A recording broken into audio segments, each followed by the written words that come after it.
I'm here with Paul and had a few things that we wanted to talk about so that we could give you a little bit better idea of what to expect at men's retreat this year.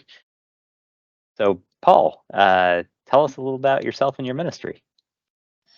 Um, we've been ministering, my wife and I have been ministering to married couples for probably about 30 years. We've been doing it online for 26.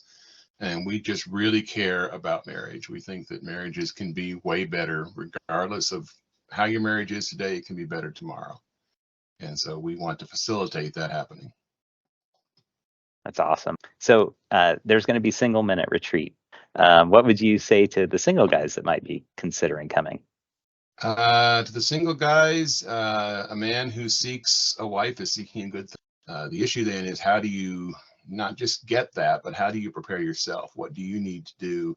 What do you need to be? Who do you need to be in order to be the kind of man that a woman will want and that God will want you being married to one of his daughters? Great. There may be some older guys that are considering coming, maybe widowers or Right. guys who have been divorced. What would you have to say to those guys?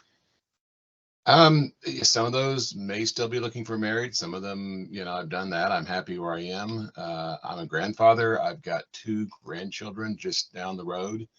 I certainly understand, what it means to be an older man. And even if we're not married, even if we're, feel like we're getting old, we have a lot to offer. We have wisdom. And there are still, especially in the church, our society understands that age brings wisdom.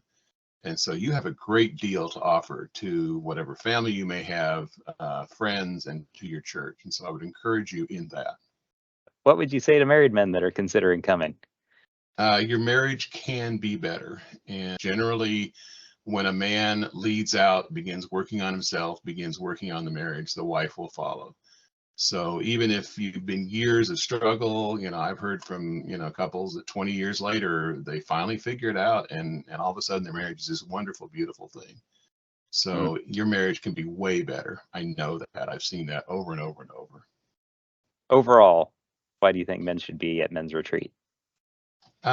Personally, I love men's retreats because I think we need a chance to pull apart with God and seek God with like-minded brothers.